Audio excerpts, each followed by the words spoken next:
अस्सलाम वालेकुम viewers, I hope you all are fine. आज बहुत ही इंटरेस्टिंग टॉपिक होने वाला है ऑल मदर्स के लिए, क्योंकि आज है टॉडलर्स की बात। टॉडलर्स में हिटिंग बाइटिंग ऐसा फेज़ है जिसमें से अक्सर बच्चों को गुजरना पड़ता है। अक्सर बच्चे इस फेज़ से ज़रूर गुजरते हैं। स्टार्टिंग एजेस की 2 to 3 years होता है मोस्टली।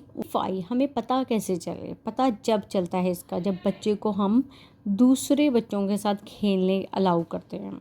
मतलब जब हमारे साथ बच्चा होता है तो वो हमें ऑब्वियसली हिटिंग करेगा भी, तो हमें इतना फील नहीं होता क्योंकि उसकी इंटेंसिटी बहुत कम होती है। लेकिन जब वो दूसरे अपने एज के ग्रुप के या अपने से छोटे बच्चों को मारता है तो हमें पता चलता है कि बच्चे में ज़्यादा डेवलप हो चुकी है।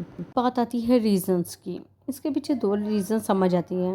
नंबर 1, वो ये बिहेवियर अपने बड़ों से अडाप्ट करते हैं। मतलब अगर घर में मारपीट वाला माहौल है तो इसके चांसेस बहुत बढ़ जाते हैं कि बच्चे भी वही जो हैबिट पिक कर लेगा।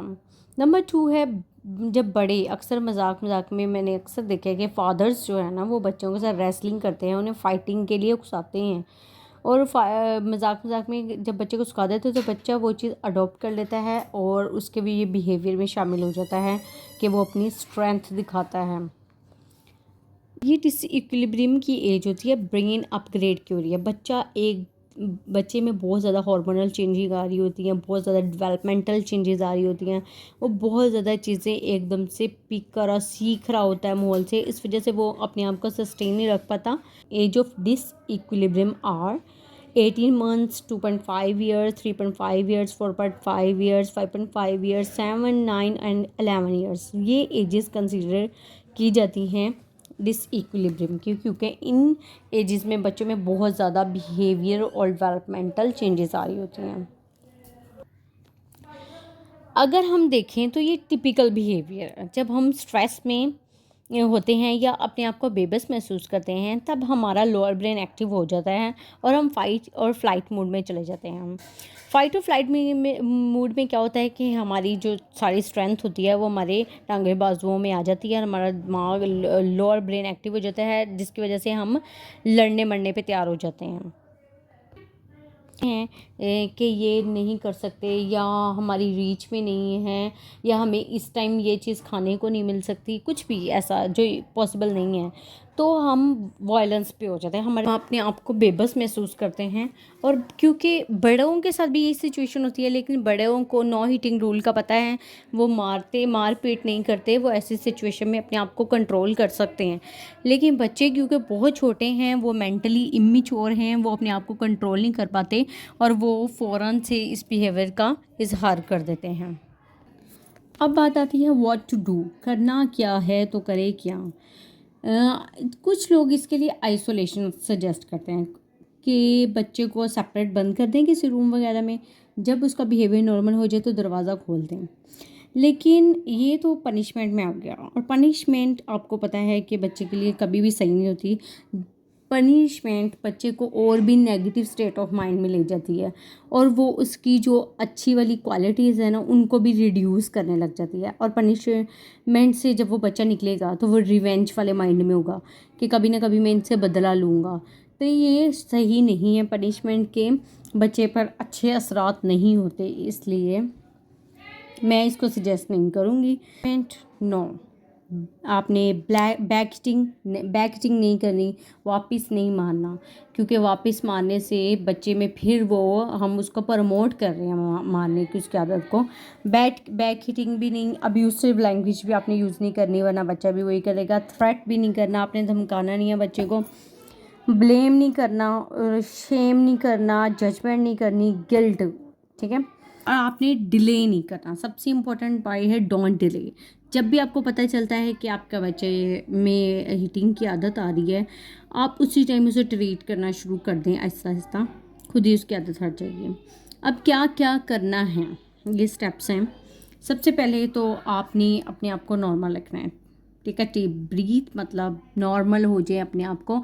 अगर बच्चे ने मार दिया तो आप फ़ौरन हाइपर आके उसको 2-3 थप्पड़ लगा दें, नो, ये सही बिहेवियर नहीं है। आपने हाइपर नहीं होना। अगर आप नॉर्मल होंगे तो आप उसको ट्रीट कर सकेंगे नॉर्मली। अगर आप खुद गुस्से के मूड में होंगे तो आप किस तरह बच्चे को नॉर्मल कर सकेंगे। नंबर 2, इंगेज करें बच्चे के साथ, एम्पैथी करें उससे, बच्चे के लेवल पर जाकर बात करें, आई टू आई कांटेक्ट करें। अगर आप खड़े हैं तो बैठ जाएं, मतलब बच्चे के साथ अगर आप जितने उसके लेवल पे जाके, और आपने लाउड नहीं होना, आवाज़ ऊंची नहीं करनी, आहिस्ता आवाज़ में बात करेंगे तो बच्चा ज़्यादा आपके साथ इंगेज कर पाएगा और वो अपनी बात बता पाएगा। तीसरा है एक्नॉलेज करना है, आपने उससे पूछना है, बातें करनी है कि मेरी बेटी या बेटे को क्या चाहिए, आप क्या करना चाहते हैं, आपको मतलब अक्सर बच्चे ये अटेंशन के लिए करते हैं, अटेंशन सीकर होते हैं, तो हासिल करने के लिए करते हैं, या वो चीज़ें शेयर नहीं करते हैं। एक ये भी बहुत प्रॉब्लम, बच्चों को शेयरिंग की आदत नहीं होती, कुछ बच्चे सेपरेट रहते हैं, तो जब दूसरा बच्चा आके उनकी चीज़ लेता है तो उन्हें आदत नहीं होती, तो वो फिर अपनी स्ट्रेंथ दिखाते हैं और हीटिंग बाइटिंग करते हैं।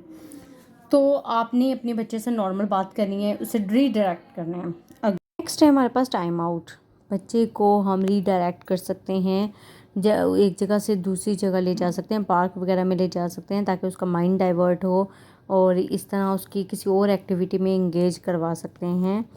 It may be helpful in some cases, ये भी कभी कभी काम कर जाता है। नेक्स्ट है एम्पथी, एम्पथी फील करवाना, ये है कि हम बच्चों को फील करवाएं कि जिस बच्चे को हमारे बच्चे ने हर्ट किया है उसको कैसा फील हो रहा है, दूसरे की फीलिंग को फील करवाना, इसको एम्पथी कहते हैं। इससे उसके अंदर एहसास पैदा होगा कि मैंने बुरा किया है, और आपने क्या करना है, सिंपली आपने आराम से बैठ के आई टू आई कांटेक्ट करके उसका बाजू पकड़ के आपने समझाना है कि मैं आपको मारना की इजाज़त नहीं दूंगी, या मैं आपको मारने नहीं दूंगी, और आप इसे आराम से कहेंगे ना, उसके दिमाग में जाके असर करेगा और उसके अंदर ऑक्सीटोसिन हार्मोन रिलीज़ होंगे जो कि उसके स्ट्रेस को ख़त्म कर देंगे और उसके बिहेवियर को नॉर्मल कर देंगे, और आहिस्ता आहिस्ता इस ट्रीटमेंट से उसमें फ़र्क आने लग जाएगा। लेकिन आपने ये बार बार रिपीट करना है, जब भी आपका बच्चा हिटिंग या बाइटिंग करे तो आपने ये ही रिपीट करना है, उसका बाजू पकड़ना है, अपने से दूर करना है, और थोड़ा सा टोन चेंज कर लें, पर लफ्ज़ कोई नेगेटिव वर्ड ना यूज़ करें उसके लिए, और फिर उसको कहीं इंशाल्लाह से फ़र्क पड़ेगा। अब मैं आपके साथ शेयर करती हूँ अपना एक्सपीरियंस। जब यूबी को ये आदत कैसे पड़ी और कैसे हमने कैसे इसकी आदत ख़त्म करी, ये मैं एक्सपीरियंस आपके साथ शेयर करूँगी। यूबी की आदत ऐसे पड़ी कि ये और इसके बाबा शुरू से फाइटिंग के साथ ना खेलते थे, लाड लाड में, जैसे बच्चा थोड़ा सा बड़ा होता है तो वो हाथ पाँव चलाने लगता है, तो वो भी लाड लाड में इसके साथ लग गई, वहाँ से इसकी आदत पक्की हो गई और इसके हाथ चलना शुरू हो गए। और ये लेकिन इसकी तब भी आदत अपने बाबा के साथ ही थी, ये अपने बाबा को ही ज़्यादा ऐसे फ़ाइट करते थे, मुझे नहीं हिट करती थी।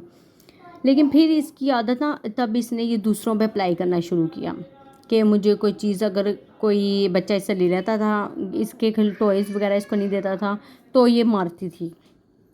तब इतना ख़ास नहीं था, हमने इसे समझाया, सॉरी वगैरह भी कराते थे, प्यार कराते थे कि प्यार करो, आपकी बहन है ये वो, लेकिन इसने मतलब हल्का फुल्का नेल नूल्स मारती थी ये, लेकिन इतना ज़्यादा सीवियर नहीं था क्योंकि घर में और कोई बच्चा नहीं था। कभी कभी इसकी मतलब कज़न आती थी, मतलब कज़न के साथ बस एक खेलती थी, तो इसलिए इतना ज़्यादा नहीं था। लेकिन हमें ज़्यादा सीवियर कब हमें पता चला कि ये कुछ ज़्यादा ही हो रहा है, अब इसको रोकना तो हम शुरू से कोशिश कर रहे थे, लेकिन साथ साथ इसके बाबा इसके साथ खेल भी रहे थे, वही फाइटिंग वाला जिससे इसकी आदत नहीं छूट रही थी क्योंकि इसका हाथ खुल चुका था। इसकी खाला के घर गए, वहाँ पे हम सब लोग फंक्शन के लिए तैयार होने के लिए इधर उधर हो गए। छोटा सा न्यूबॉर्न बेबी था, वो इसके पास छोड़ दिया। इसने उसको पता नहीं वहाँ पे क्या हुआ, इसको क्या उलझन हुई, या पता नहीं ये क्या कह रही थी कि उसे आर्टिफिशियल समझ रही थी कि ये रिस्पॉन्ड क्यों नहीं करता, ये आइस क्यों नहीं, मतलब सो ही जा रहा है, पता नहीं इसने क्या किया, लेकिन इसने उसको नेल्स मारे। और वो छोटा सा बच्चा था, वो ना कोई अपने आप को बचा सका ना कुछ, और उसका नेल्स काफ़ी लगे। हम सारे बड़े परेशान हुए, मैं भी बहुत एम्बेरस हुई कि ये तो बहुत बुरी बात है, अमुल ने इतने बुरे मारे हैं छोटे बच्चे को नेल्स, और सबको इतना वो हुआ ना। मैंने कहा कि नहीं, अब एंड है, बस इसने बहुत कर लिया, अब इसकी आदत बिल्कुल ख़त्म करनी है। मैंने क्या किया, इसके बाबा को कहा कि आप खेल में भी इसके साथ मारेंगे नहीं, इसको मार वाला खेल ही नहीं करना, हिटिंग अपने घर में आने ही ना दे, ठीक है। एक वो किया हमने, वो कम किया, इससे इसका काफ़ी फ़र्क पड़ा। और नंबर 2 स्टेप, क्योंकि इसको ये फिर थोड़ा थोड़ा मुझ पे या अपने बाबा पे हाथ चलाती थी। हमने रिस्पॉन्ड करना छोड़ दिया कि इसको अटेंशन चाहिए, दूसरी बात कर लेते थे, इसका माइंड डाइवर्ट कर लेते थे, लेकिन हमने रिस्पॉन्ड करना छोड़ दिया। जब ये हमें मारती थी तो हमने बैक हीटिंग छोड़ दी, हमने वापस इसको नहीं मारा। तो इसने भी आहिस्ता आहिस्ता ये बिहेवियर अपना ख़त्म कर दिया कि मार से कुछ भी नहीं होगा, वरना आगे से मारते थे फिर ये मारती थी, तो इसको बड़ा मज़ा आता था अपने बाबा के साथ ऐसे। लेकिन शुक्र अल्हम्दुलिल्लाह अब इसके साथ कोई छोटा बेबी भी हो तो ये प्यार करती है, ये मारती नहीं है। मेरा एक्सपीरियंस, अगर आपको ये वीडियो हेल्पफुल लगे या आपको अच्छी लगे तो लाइक कमेंट ज़रूर कीजिएगा।